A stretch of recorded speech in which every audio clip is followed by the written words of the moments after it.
শুভ সন্ধ্যা বন্ধুরা। আজ হলো 20 জুন শনিবার। আজকের সন্ধ্যার বিশেষ বিশেষ খবর হলো বরাকের বিধ্বস্ত সড়ক দ্রুত সংস্কারের নির্দেশ কৃষ্ণেন্দু কৌশিকের। বরাকের সড়ক সংস্কারের তীব্র চাপ দুই নির্মাণ সংস্থাকে। জাতীয় মহাসড়ক সহ প্রতিটি প্রকল্পের অগ্রগতি পর্যালোচনা। বৈঠকে 5 বিধায়ক, 3 জেলার আয়ুক্ত বিভাগের পদস্থ কর্তারা। জমি অধিগ্রহণের পরও ঘরবাড়ি নির্মাণ, গাছের চারা রোপণে কড়া ব্যবস্থা নেওয়ার নির্দেশ। আসামে জাপানের প্রধানমন্ত্রীকে স্বাগত জানাতে গুচ্ছ পরিকল্পনা রাজ্য সরকারের। 16 জন মন্ত্রীকে নিয়ে 13টি পৃথক কমিটি গঠন। দুই প্রধানমন্ত্রীর সফর ঘিরে জোর তৎপরতা গুয়াহাটিতে। রাতারাতি সাজিয়ে তোলা হচ্ছে মহানগরকে, প্রস্তুতি তুঙ্গে। নরেন্দ্র মোদীর সঙ্গে আসছেন জাপানের প্রধানমন্ত্রী। আধুনিক হচ্ছে আগরতলা রেল স্টেশন। প্রথম পর্যায়ে মঞ্জুর 48 কোটি টাকা। বদরপুর আগরতলা ডবল লাইন তৈরির প্রস্তাব বিবেচনাধীন, বললেন জিএম। ধর্মেন্দ্র প্রধানের বরখাস্তের দাবিতে প্রধানমন্ত্রীকে চিঠি ককরোচ পার্টির। নিট কাণ্ডে পড়ুয়াদের আত্মহত্যার দায় শিক্ষামন্ত্রীর। সিংলা নদীতে বন বিভাগের অভিযান, বাজেয়াপ্ত 4টি গাড়ি। কর্ণাটকে বিজেপি বিধায়কদের ক্রস ভোটিংয়ে জিতল কংগ্রেস। ডিকে শিবকুমারের চালে উলটপুরাণ, বিধায়কদের তলব নীতিন নবীনের। ফুটপাতে হাঁটা নাগরিকের মৌলিক অধিকার, ঐতিহাসিক রায় সুপ্রিম কোর্টের। মরণফাঁদে পরিণত বাইপাস সংলগ্ন খাটাল রোড, হররোজ দুর্ঘটনা যেন জলবাত, হুঁশ নেই পূর্ত বিভাগের। জেলা প্রশাসনের হস্তক্ষেপ দাবি স্থানীয়দের। হাইতিকে হারিয়ে সন্ধ্যায় ফিরল ব্রাজিল, ম্যাথিউজের জোড়া গোল। সাইবারির দুর্দান্ত গোলে জয় হলো মরক্কোর। এবং সর্বশেষ খবরটি হলো অস্ট্রেলিয়াকে হারিয়ে নকআউটে যুক্তরাষ্ট্র, টানা দ্বিতীয় জয়ে ইতিহাস। এবারে শুনুন বিস্তারিত খবর। জাতীয় মহাসড়কের নেরিমাংলো থেকে জাটিঙ্গার কাজ নির্দিষ্ট সময়সীমার মধ্যে সম্পূর্ণ করা। শিলচর শ্রীভূমির সড়ক সংস্কারের জন্য নির্মাণকারী সংস্থার উপর তীব্র চাপ সৃষ্টি করলেন বরাক উপত্যকার মন্ত্রীরা। শুক্রবার ফের এনএইচআইডিসিএল এনএইচএআইয়ের পদস্থ কর্তাদের বৈঠকে ডেকে বরাক সংযোগী বিভিন্ন সড়কের অবস্থা খতিয়ে দেখেছেন দুই মন্ত্রী কৃষ্ণেন্দু পাল ও কৌশিক রায়। নির্দিষ্ট সময়ের মধ্যে প্রতিটি প্রকল্পের কাজ শেষ করার উপর জোর দেওয়া হয়েছে। জনতা ভবনে বরাক উপত্যকা উন্নয়ন মন্ত্রী কৃষ্ণেন্দু পালের কার্যালয়ে বসে পর্যালোচনা বৈঠক। মন্ত্রী কৌশিক রায় ছাড়া বৈঠকে ছিলেন বরাকের কয়েকজন বিধায়কও। শিলচরের বিধায়ক রাজদীপ রায়, উদারবন্দির বিধায়ক রাজদীপ গোলা, কাটিগড়ার বিধায়ক কমলাক্ষ দেবপুর কায়স্থ, উত্তর করিমগঞ্জের বিধায়ক জাকারিয়া আহমেদ, বড়খলার বিধায়ক কিশোরনাথ ছিলেন বৈঠকে। নির্মাণ সংস্থা এনএইচআইডিসিএলের এক্সিকিউটিভ ডিরেক্টর কিষান জাম্বুলকর, জিএম বিনায়ক কুমার বৈঠকে ছিলেন। এনএইচএআইয়ের আর.জে. তিওয়ারি, পিডি তুষার বিশ্বাস, জিএম হিমাংশু গুপ্ত প্রমুখ ছিলেন বৈঠকে। তাছাড়া বরাকের 3 জেলার আয়ুক্ত, বরাক উপত্যকা উন্নয়ন বিভাগের পদস্থ কর্তারাও ছিলেন বৈঠকে। বরাক উপত্যকা উন্নয়ন বিভাগের মন্ত্রী কৃষ্ণেন্দু পাল বৈঠকে পৌরোহিত্য করেন। প্রায় 2.5 ঘন্টার বৈঠকে বরাকের সড়ক যোগাযোগের ক্ষেত্রে জরুরি চলতি প্রতিটি প্রকল্পের অগ্রগতি খতিয়ে দেখা হয়। বরাক উপত্যকার 3 জেলার সড়কের বিধ্বস্ত চেহারা যাতে দ্রুত বদলানো যায় তার উপর জোর দেওয়া হয় বৈঠকে।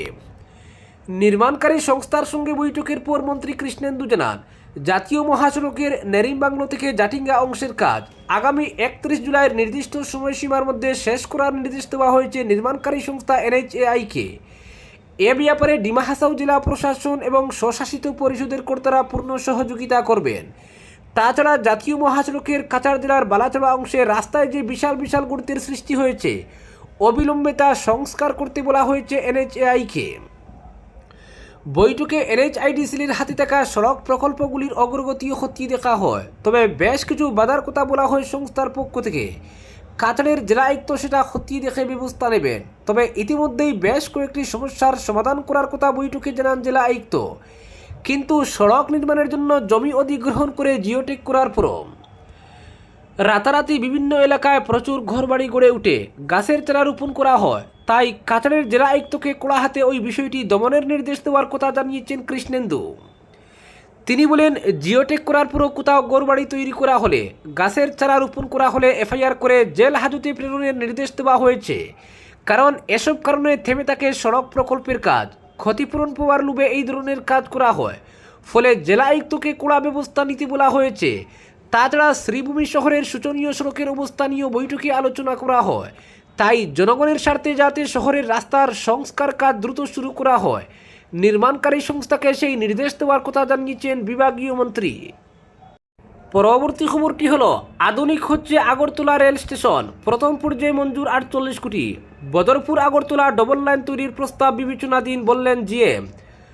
উত্তর পূর্বে প্রথম বৈদ্যুতিক রেল চলাচলের সম্ভাবনার কথা জানানোর পাশাপাশি একাধিক রেল প্রকল্পের অগ্রগতি পর্যালোচনা করলেন উত্তর পূর্ব সীমান্ত রেলের জেনারেল ম্যানেজার চেতন কুমার শ্রীবাস্তব। তিনি আগরতলায় ওই অঞ্চলের তার দফতরের অফিসারদের সঙ্গে বিস্তারিত আলোচনা করেছেন। এই প্রসঙ্গে তিনি বলেন, আগরতলা রেল স্টেশনকে খুব শীঘ্রই অমৃত ভারত স্টেশন প্রকল্পের আওতায় অত্যাধুনিক করে তোলা হবে। বর্তমানে আগরতলা স্টেশনে যে ত্রিতল ভবন নির্মাণের যে কাজ চলছে তার প্রথম পর্যায়ের নির্মাণ কাজের জন্য 48 কোটি টাকা মঞ্জুর করা হয়েছে। আগামী বছরের মার্চ পর্যন্ত এই প্রকল্পের প্রথম পর্যায়ের কাজ সম্পূর্ণ হয়ে যাবে। রেল স্টেশনে অত্যাধুনিক সব কিছুই থাকবে বলে তিনি মন্তব্য করেন। এতে যেমন যাত্রীদের সুবিধা বৃদ্ধি পাবে, তেমনি প্রতিরক্ষা হলগুলো আধুনিক করে তোলা হবে। পাশাপাশি আগরতলা রেল স্টেশনে আরও অতিরিক্ত প্ল্যাটফর্ম গড়ে তুলে যাত্রীদের আসা যাওয়ার পথ সুগম করা হবে। একই সঙ্গে ট্রেনের সংখ্যাও বাড়বে আগরতলা রেল স্টেশনে। তাছাড়াও আগরতলার অন্তর্গত গোমতী জেলার উদয়পুর রেল স্টেশন এবং ঊনকোটি জেলার কুমারঘাট রেল স্টেশনকে অমৃত ভারত রেল প্রকল্পের আওতায় এনে নতুন পরিকাঠামো গড়ে তোলা হবে। পরবর্তী খবরটি হলো, কর্ণাটকে বিজেপি বিধায়কদের ক্রস ভোটিংয়ে জিতল কংগ্রেস। দিকে দিকে ভাঙছে বিরোধী শিবির। বাংলায় তৃণমূল ব্যঙ্গে খান খান, মহারাষ্ট্রে ব্যঙ্গেছে উদ্ধবের শিবসেনা, উত্তরপ্রদেশে সমাজবাদী পার্টিতেও ভাঙ্গনের আশঙ্কা। এমনকি বৃহস্পতিবারও ঝাড়খণ্ডের রাজ্যসভা নির্বাচনেও ক্রস ভোটিংয়ের জেরে নিশ্চিত আসন হাতছাড়া হয়েছে কংগ্রেসের। এসবের মধ্যে উল্টো খেলা কর্ণাটকে। সে রাজ্যের 16 এনডিএ বিধায়ক ভোট দিলেন কংগ্রেসকে। রাজ্যসভা নির্বাচনের সঙ্গে সঙ্গেই কর্ণাটকে বিধান পরিষদে ভোট হয়েছে বৃহস্পতিবার। মোট 7 আসনের ওই নির্বাচনে প্রার্থী ছিলেন 8 জন, কংগ্রেসের 5 জন, 2 জন বিজেপির এবং 1 জন এনডিএ শরিক জেডিএসের। সব দলের বিধায়করা নিজেদের প্রার্থীকে ভোট দিলে কংগ্রেসের 4 এবং এনডিএর 2 শরিকের 3 আসন পাওয়ার কথা ছিল। কিন্তু ফল প্রকাশের পর দেখা গেল কংগ্রেস 5 আসন দখল করেছে, মাত্র 2টি আসন পেয়েছে এনডিএ। আসলে 225 আসনের কর্ণাটক বিধানসভায় প্রতিটি আসনে জয়ের জন্য 29 জন করে বিধায়কের সমর্থনের প্রয়োজন ছিল। কংগ্রেসের 5 প্রার্থী পেয়েছেন 29 বা তার বেশি ভোট। বিজেপির 2 প্রার্থীর একজন 29 এবং একজন 27 ভোট পেয়েছেন। জনতা দল সেকুলার প্রার্থী মাত্র 14 ভোট পেয়েছেন। আসলে কর্ণাটকে এ মুহূর্তে কংগ্রেসের বিধায়ক সংখ্যা 135, বিজেপির বিধায়ক সংখ্যা 64 এবং বিজেপির শরিক জেডিএসের আসন সংখ্যা মাত্র 19। হিসাব মতো কংগ্রেসের ওই 135টি ভোট পাওয়ার কথা ছিল, কিন্তু হাত শিবিরে 151টি ভোট পেয়েছে। অর্থাৎ 16 জন বিধায়ক কংগ্রেসের পক্ষে ক্রস ভোট করেছেন। রাজনৈতিক মহলের ধারণা, মুখ্যমন্ত্রী ডিকে শিবকুমারের ক্যারিশমাতেই কর্ণাটকে এনডিএ শিবিরে ভাঙ্গন ধরাতে সক্ষম হয়েছে কংগ্রেস। অপরদিকে এই অপ্রত্যাশিত ফলাফলে স্তম্ভিত বিজেপি। কারা ক্রস ভোট করলো খোঁজ করছে গেরুয়া শিবির। জেডিএসও সাফ জানিয়ে দিয়েছে, যেসব বিধায়ক ক্রস ভোট করেছেন তাদের বিরুদ্ধে শাস্তিমূলক ব্যবস্থা নেওয়া হবে। এই ঘটনায় ক্ষিপ্ত বিজেপির শীর্ষ নেতৃত্ব কর্ণাটকের রাজ্য সভাপতি বিজয়েন্দ্রকে দিল্লিতে তলব করেছে। আজই তিনি রাজধানীতে পৌঁছে গিয়েছেন। বিজেপি সভাপতি নীতিন নবীন জানতে চান, কিভাবে কংগ্রেস বিরোধী শিবিরে এত বড় থাবা বসাতে পারল। পরবর্তী খবরটি হলো, নির্দিষ্ট ফুটপাতে নিরাপদে হাঁটার অধিকার দেশের প্রতিটি নাগরিকের মৌলিক অধিকার। এক গুরুত্বপূর্ণ রায় এমনই মন্তব্য করল দেশের শীর্ষ আদালত। আদালত স্পষ্ট জানিয়েছে, সড়কে মোটরযানের চলাচলের চেয়েও পথচারীর নিরাপদে চলাচলের অধিকার বেশি গুরুত্বপূর্ণ। বিচারপতি PS নরসিংহ ও বিচারপতি AS চন্দুরকরের ডিভিশন বেঞ্চ রায়ে বলেছে, সংবিধানের 19(1)D অনুচ্ছেদে দেশের সর্বত্র অবাধে চলাফেরার যে অধিকার দেওয়া হয়েছে তারই অবিচ্ছেদ্য অংশ হলো হাঁটার অধিকার। এই অধিকারকে 21 নম্বর অনুচ্ছেদে বর্ণিত জীবন ও ব্যক্তি স্বাধীনতার অধিকারের সঙ্গে যুক্ত করে রেখেছে আদালত। রায়ে বলা হয়েছে, কোনো সড়ক থাকলে সেখানে পথচারীদের জন্য পৃথক ফুটপাত নির্ধারণ ও তার রক্ষণাবেক্ষণ নিশ্চিত করা সংশ্লিষ্ট কর্তৃপক্ষের বাধ্যতামূলক দায়িত্ব। এই দায়িত্ব পালনে ব্যর্থ হলে তার বিরুদ্ধে আইনি ব্যবস্থা নেওয়া যেতে পারে। এক 5 বছরের শিশুর মৃত্যুকে কেন্দ্র করে দায়ের হওয়া ক্ষতিপূরণ সংক্রান্ত মামলার শুনানিতে এই পর্যবেক্ষণ করে আদালত। ঘটনাটি ঘটেছিল যখন শিশুটির বাবা তাকে স্কুলে নিয়ে যাচ্ছিলেন। সেই সময় পিছন দিক থেকে একটি তেলবাহী লরি ধাক্কা মারে গুরুতর আঘাতে শিশুটির মৃত্যু হয়। দুর্ঘটনাস্থলে কোনো ফুটপাত বা পথচারী পারাপারের ব্যবস্থা ছিল না বলে জানা যায়। মামলায় শিশুটির বাবার প্রাপ্য ক্ষতিপূরণের পরিমাণ বাড়িয়ে 11,44,428 টাকা নির্ধারণ করেছে শীর্ষ আদালত। পাশাপাশি 2 মাসের মধ্যে ওই অর্থ পরিশোধের নির্দেশ দেওয়া হয়েছে। ক্ষতিপূরণের পরিমাণ কমিয়ে দেওয়া উচ্চ আদালতের আগের নির্দেশও বাতিল করা হয়েছে। পরবর্তী খবরটি হলো মরণ ফাঁদে পরিণত বাইপাস সংলগ্ন কাটাল রোড। হররোজ দুর্ঘটনা যেন জলবাত, হুঁশ নেই পূর্ত বিভাগের। রীতিমতো শোচনীয় পরিস্থিতিতে শিলচর শহর সংলগ্ন কাটাল রোড প্রায় 4 কিলোমিটার দৈর্ঘ্যের ওই সড়কের উপর নির্দ্বিধায় চলাচলের জন্য স্বাভাবিক অবস্থায় নেই 100 মিটার এলাকাও। আর ঠিক সেই কারণে ওই সড়কের উপর প্রতিদিন অসংখ্যবার দুর্ঘটনার শিকার হতে হচ্ছে সাধারণ মানুষকে।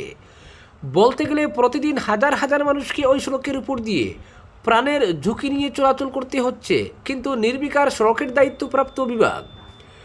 বৃহস্পতিবার ভর দুপুরে কাটাল রোডের বাইপাস সংলগ্ন এলাকায় একজন স্কুটি চালক নিয়ন্ত্রণ হারিয়ে ভগ্ন সড়কের পাশে থাকা বিশাল গর্তে পড়ে জলে হাবুডুবু খেলেও ভাগ্যের জোরে প্রাণে বেঁচে যান। স্থানীয় জনগণ এবং 2-1 অটো চালক ছুটে এসে তাকে উদ্ধার করেন। যদিও এই দুর্ঘটনায় সেই স্কুটি চালক শরীরের একাধিক অংশে মারাত্মকভাবে আঘাত পান। দুর্ঘটনার পর স্থানীয়দের মধ্যে এ নিয়ে ব্যাপক প্রতিক্রিয়া দেখা দিয়েছে। পরবর্তী খবরটি হলো সাইবারির দুর্দান্ত গোলে জয় মরক্কোর। ম্যাচ শুরুর বাঁশি বাজার পর গ্যালারির দর্শকরা ঠিকমতো আসন গ্রহণ করার আগে এগিয়ে যায় মরক্কো। খেলার মাত্র 72 সেকেন্ডে ইসমাইল সাইবারির দুর্দান্ত গোলে লিড নেয় আফ্রিকার দলটি।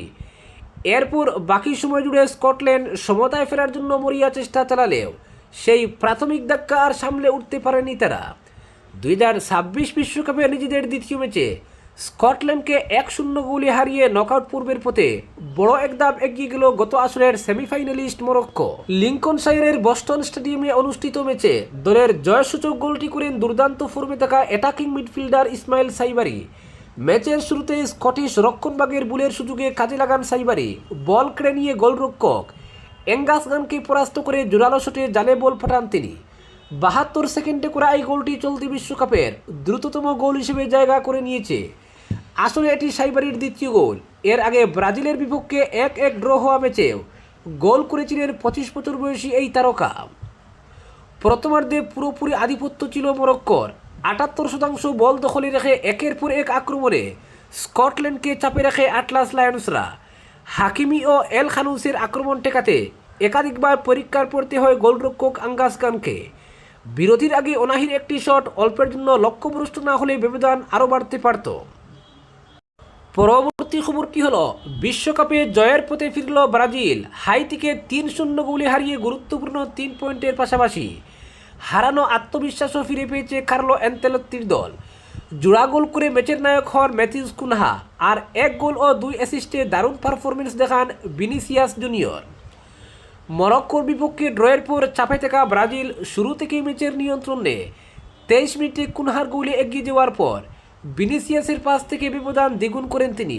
প্রথমার্ধের শেষ দিকে নিজেও গোল করে ব্রাজিলকে 3-0 ব্যবধানে এগিয়ে দেন ভিনিসিয়াস।